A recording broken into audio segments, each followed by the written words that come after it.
Hippie boutique, I pretty much started the design by meeting the owner in the store and essentially just, getting the vibe. If I'm just kind of designing in isolation and I never like go to the store or meet the owner or talk to them, I might just do something way off. So it's important to, do your research. So that's how I started. And after that, I had like a good idea where to go. I kind of started with making a color palette. I don't always start with color palette, but in this case, I feel like colors would be very important to this brand. So I made like an earthy color palette with very harmonious colors, nothing really contrasting, because the whole brand story is that they want to be a place of like harmony where people can just come together and a place of like love. So very harmonious color palette. And of course, it's kind of a hippie aesthetic as well. So I sort of pulled from kind of 70s styles with the color palette, like 70s hippie aesthetic. And it's very earthy as well, just natural. Then I started after that kind of finding a typeface I thought would work. And I, of course, wanted something very playful. So I, experiment with that, going through a whole bunch of typefaces that I thought could work. Eventually landing on Funky Dory, which I thought is a really funny name, and it works perfectly for them, I think. What else? Sorry. Oh yeah, there is a little bit of an icon. It's quite straightforward. It's basically just a heart with a peace sign in it, because hippie, heart.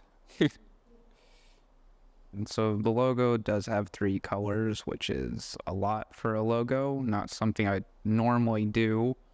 But, when you're a designer, there are like rules that you follow, but it's also like when you know the rules, you can break them when you think it's going to work. And I thought it would work in this case. So I have the 3 logos just trying to represent like, people coming together from all aspects of life. It's not necessarily just, what's the word I'm looking for? Homogeneous, It's kind of what I wanted to go for. There's harmony, but it's not homogeneous. Oh, the owner really loved the peace sign, which is fair. And that was their old logo, is just the peace sign, but that's not really recognizable as a company logo.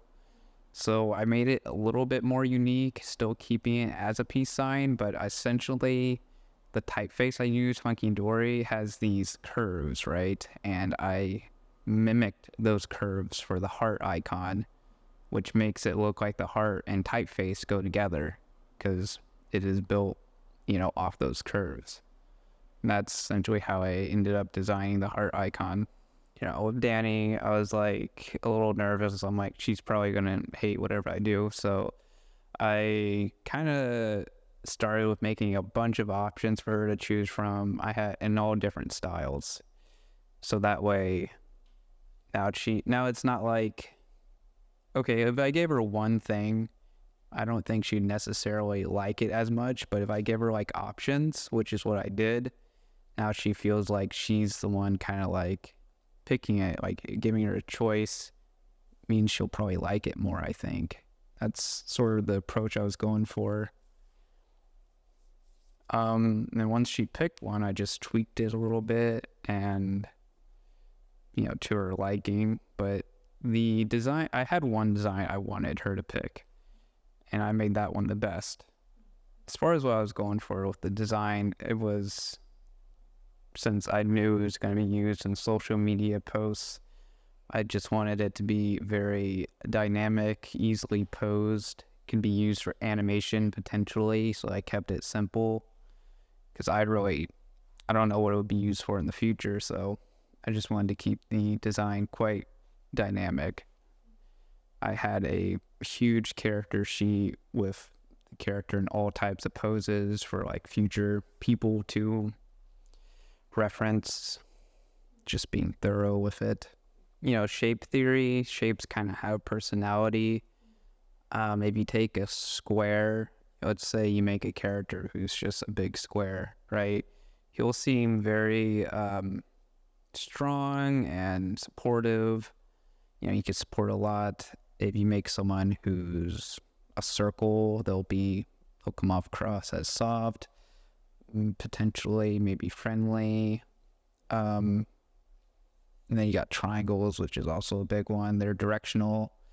If you have a person who's like a triangle shape, going up, they might seem, they're going places, they're going up, but if they're going down, they might come across as more sad or something.